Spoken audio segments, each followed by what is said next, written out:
Hi, Sam. How are you?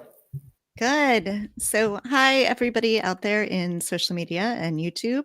I am Kelly Pollock, and I'm one of the co hosts of Two Broads Talking Politics. I'm on with Sam Vinograd, who is a national security expert. Hi, there's a lot to talk about. I just got off a call. Does Don Jr. have coronavirus now? Yes, that is what I saw, and Rudy Giuliani's son as well. Unfortunately, it doesn't come as a great surprise, but perhaps now Don Jr. will stop denying the risks of the risks of coronavirus now that he has it. Yeah, we'll see. When we last talked, it was election night. Oh my God. It seems like a lifetime ago. Right.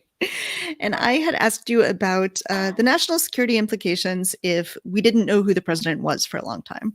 So we're actually in a very different situation. We know, all the countries around the world know who the next president is going to be, but the transition is being held up. So I wanted to talk some about what that means. What are the kinds of things that a president-elect should have access to, should be thinking about gearing up to, that President-elect Biden does not have right now, that could be have big implications in January?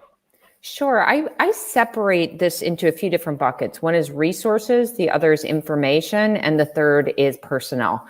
Under something known as the Presidential Transition Act and subsequent legislation, there is a whole set of stuff that is supposed to become available to the president-elect after the apparent successful candidate, and that's a word in the legislation, is, quote, ascertained by the General Services Administration, or GSA. Because the GSA has not yet made that ascertainment, we again have these buckets of things that the president-elect cannot access.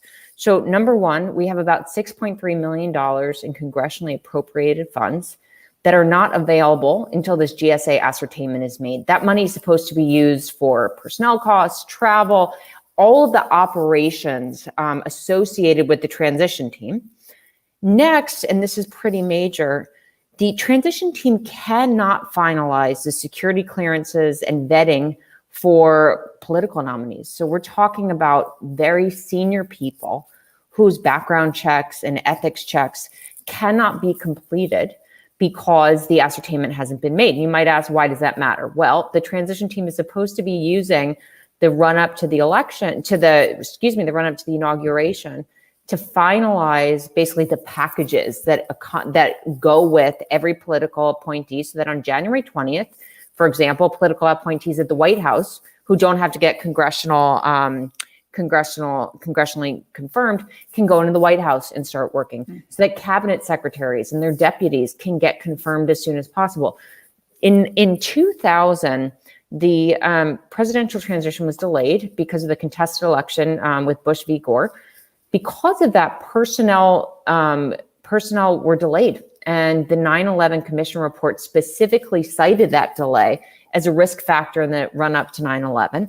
So that's the personnel side. And then finally, on the handover of information side, what should be happening right now is specifically named personnel from the transition team should be meeting with specifically named personnel in the current administration at agencies and departments. The transition team published this list of ARTs, or agency review teams. They're supposed to go in to every federal agency and department in the White House, sit down with their counterparts, and start this handover of information on policy, personnel, and budgets. That's not happening. So there may not be a long enough handover of information. And then finally, the president-elect is not getting the president's daily brief. So he is not getting the most up-to-date intelligence on the threats facing our country. And sorry, I should have mentioned on COVID-19, because the ascertainment hasn't been made, Biden's COVID-19 task force is not currently authorized to meet with the White House task force or the folks working on the vaccine development or distribution. So you could have a scenario, and I don't think we're going to get here, but on January 20th at 12:01 p.m., Biden's COVID-19 team comes in and says, oh my gosh, now we have all this catching up to do vis-a-vis kind of plans to distribute the vaccine. So I think that we might see this come to a head after December 8th, because that's a deadline when states have to settle litigation related to the election or disputes. But we're just wasting time here. So, it seems to me like in a lame duck session, so in this period between the election and when the new president is inaugurated, that the right national security posture might be one of sort of wait and see, that we wouldn't make big moves in the Department of Defense, in foreign relations, and things like that, because we're going to have a new president soon. That does not at all seem to be what is happening right now. There have been major personnel moves at the top of the Department of Defense. There's all sorts of new things happening with troop withdrawals in the Middle East. What are we seeing? Is this typical in a transition period, and what risks are there? Well, let's separate out kind of the decapitation efforts by President Trump on the personnel side. What President Trump has done just at the Pentagon, for example, getting rid of 4 senior officials and replacing them with no transition time, by the way. Normally, when you get rid of senior officials, there's a handover period so that you offload your work and your institutional knowledge to someone else. Mm-hmm. That decapitation of senior officials at DOD is unprecedented in a lame duck period for a presidency, as far as I can tell. And it's really risky because balls can be dropped. Not to mention the fact that Trump has largely installed loyalists without relevant experience into these positions. They could seek to do damage within the department during the lame duck session. They could destroy records. They could selectively declassify information in coordination with the intelligence community and other measures. But, it is not wholly without precedent to have a lame duck president push through some kind of last hurrahs. We've seen this historically. I don't know that we've seen it to this degree. So these major troop withdrawals in Iraq and Afghanistan, potentially a drawdown in Somalia, are major. And, President-elect Biden on January 20th could reverse them. But, having to redeploy 5,000 troops out to these theaters is just a waste of time, not to mention the fact that malign actors in both theaters can use the period from now until January 20th to gain back territory. So it's certainly not without cost. There's cost for our alliances. This precipitous withdrawal that seems just wholly politically motivated. Trump said he was going to bring troops home, so he's bringing troops home. That has a cost in our alliances too. But that said, I do think our allies are just, at this point, trying to grin and bear it until Biden comes into office. What does it mean that Secretary Pompeo is going to the West Bank? I mean, this seems, in any other administration at any other time, this would be so major, but there's so much going on right now that it seems like it's kind of flying under the radar. But what does that mean in a really practical sense? It means that Secretary of State Pompeo is not just recognizing, but he visited what the United Nations and others consider to be an illegal settlement in the West Bank. Now, Secretary of State Pompeo, throughout the course of his tenure as Secretary of State, has really not just poked the Palestinians, but failed to recognize Palestinian claims to much of anything. And so this visit does not come as a surprise. But as you mentioned, in any other scenario, in any other news cycle other than the Trump news cycle, this would be breaking news. And I think that what we have to remember is that the Palestinians, a day or two before Pompeo's visit, resumed security cooperation with Israel. The Palestinians, I think, know that President-elect Biden will take a different posture. And the current Prime Minister of Israel, Bibi Netanyahu, knows that Biden will take a different posture. Now, Biden spoke with Bibi Netanyahu and reaffirmed the steadfast commitment of the United States to the safety and security of Israel. And Israel is a Jewish state, but this kind of carte blanche for Bibi Netanyahu is unlikely to continue under Biden. And that's why I think this visit by Pompeo, I disagree with. I don't think it's in furtherance of its two-state solution at all. And which I believe is in the best interests of these Jewish Israelis and Palestinians. But I think that people are just waiting for him to be out, which is what, 61 days from now, 62 days? Not that we're counting down or anything. I know. I want to have a calendar. Well, it's so there's no strategy. So, he goes and visits the West Bank and, Israel struck targets in Syria. Israel's trying to defend itself. Pompeo has failed to bring the Palestinians to the negotiating table. This isn't 2 years ago. He can't say, well, I'm doing this to try to get leverage, to get a negotiation. Pompeo very clearly does not care about the Palestinian cause. So there's going to be, we don't know yet who the next Secretary of State is. Biden hasn't announced yet who he'll be How many people are nominating. asking you, though?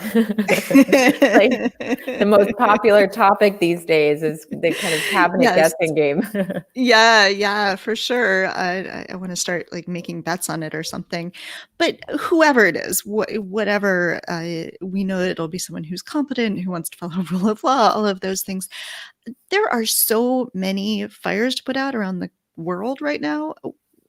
Where does a Secretary of State even start? Like, what is there, like a going around the world talking to people tour? Like, how do you even start that process? How do you figure out what to focus on with so many different things, that balls being dropped in different relationships that the Trump administration has created and destroyed around the world? Well, we have for the Secretary of State both an internal and external set of priorities. The internal is arguably the most important because it will help with the external, but you have to remember the Secretary of State is inheriting a State Department where morale is at a historic low, where so many career officials have been pushed out or have left because of the political way that Pompeo ran the State Department. So the incoming Secretary of State will undoubtedly have to focus on just restoring morale in the State Department, getting the right people back, turning the State Department, team into an apolitical group that is focused on core foreign policy priorities and that isn't worried about, the president's political talking points. The contenders for Secretary of State, from what I know of them and my time with them, would all be well suited to do that.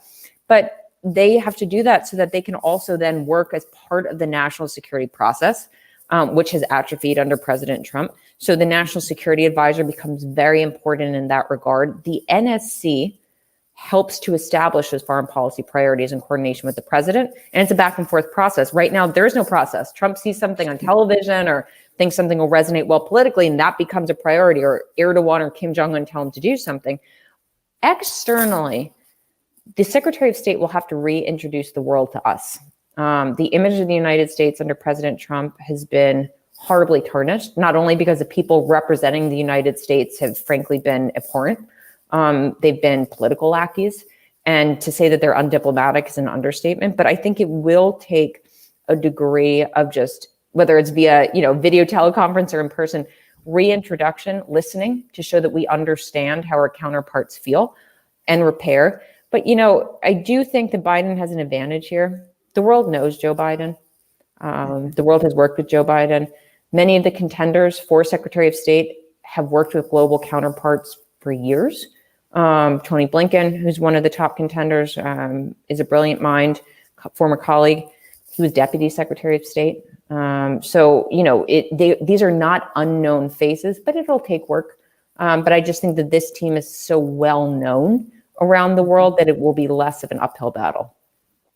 Yeah, in my day job, my non-podcast job, I work with international students, and being able to no longer have students in fear that a presidential tweet is going to change whether they're allowed in the country or not is going to be quite wonderful, I think. I'm sure. And there are hefty foreign policy issues with no easy answers, whether it's the strategy towards China, how to actually deter Vladimir Putin, how to restore democracy, the liberal-led democratic order. I mean, counterterrorism, counterintelligence. There's so much to work on, but we need a team that's focused on what's good for the country and not what makes the right soundbite on some Fox News televised press conference.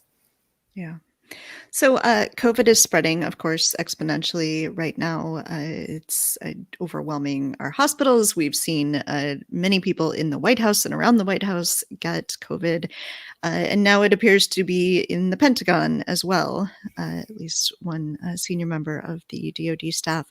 What does that mean if a whole bunch of our senior officials in the White House, in the Pentagon, are sick? What are the kinds of things? I know there's a robust operation, and it's not just a few people at the top, but what could that mean? Well, I just think it further undermines, just on a macro level, any credibility we have on confronting COVID-19 globally. I mean, the fact that the president and basically every member of his senior team got COVID-19, his And family. his family. No other country has had this many senior officials infected with coronavirus. And there's reason for that. It's because of the lackadaisical approach that the president and his team took to COVID-19. So this notion that we can help confront it globally is undercut every time we hear, whether it's Mark Meadows or General Tata at the Pentagon, who just became sick. That's one thing. But I think that the individual you're referencing, his name is General Tata. He was just appointed the acting undersecretary for policy. He was previously nominated for that job. His nomination was withdrawn because there was a bipartisan outcry over his Islamophobic, offensive, and conspiracy-minded statements from a few years ago. He was just appointed to that job. And the fact that he is no longer able to show up to work, am I glad about that in some way? Yes, because I think he's such a dangerous person. But it's just one less individual in a position of authority that's able to show up to work and do his job. So at this point, my question is, who's running? We call it OSD policy, the policy shop at the Pentagon, both in terms of their day jobs and then the transition that they're supposed to be preparing for, if not undertaking at this moment. And so I'm wondering, like, who's steering the ship over at the Pentagon? We have a relatively inexperienced acting Secretary of Defense. And now we have the OSD, the Undersecretary for Policy, homesick. It just furthers the notion that we don't have a full team on the field. Yeah. And that, let's put a cherry on top, to tie it all together. Why does that matter? People often ask. The transition period is vulnerable under any scenario. Our bad actors think that we're more vulnerable right now because there's so much going on. There's transition, there's politics. So we may not be as focused as we should be. Add to that having less than our full team showing up to work, and there is a perception that there are more vulnerabilities available to exploit. Yeah. All right. So I know that your time is limited, and I want to make sure that we have a chance to talk about if there's any other topics that you think people should be thinking about, things that we want to make sure we keep our eye on in these next couple of months. I think just really, I've been thinking a lot about what the kind of strategic U-turns Biden will take. And full disclosure, I worked with the president-elect while I was at the White House. I'm a senior advisor at the Biden Institute, which is not associated with the campaign. It's the president-elect's namesake institute. But I think the biggest change that we will probably see from the incoming administration is just leading by example. I think our foreign policy has been so undercut by two key themes. One is that we ask other countries to do things we don't do here at home, like protect freedom of the press, protect free speech, protect freedom of protest. So I think our credibility will come back. And then just having a strategy. I mean, it's been such a haphazard roller coaster the past couple of years because there doesn't seem to be anything linking foreign policy decisions other than, whatever the latest voice in President Trump's head is. So I think those will redefine the foreign policy approach of the Biden administration. We will likely see a shift on Iran. I think that there will ostensibly be an effort to try to bring Iran back into compliance with the nuclear deal, which is a good thing. Iran's gotten much closer to a nuclear weapon under Trump than they certainly were under Obama. And on North Korea, that's going to be a tough nut to crack as well. Kim Jong-un is not going to give up his nuclear program. So it'll be a decision for the Biden administration as to whether they can figure out how to contain or kind of cap the DPR, the North Korean's nuclear program, rather than setting kind of this unrealistic denuclearization goal. And that brings us back to China. China has to be a player in any discussion on North Korea, but the strategy towards North Korea under Trump has been so bifurcated. You've had his agencies and departments doing one thing, and then up until recently, Trump praising Xi Jinping. So the China challenge will probably be the most complex foreign policy issue facing the Biden administration. All right. So we will keep our eye on that. Yeah. Thank you, Sam. And I hope you'll come back and talk to us again sometime, hopefully in better times when certainly we have a President Biden. Indeed. Well, thanks for everything. Happy to come back anytime. Yeah. Thank you. Bye. Bye.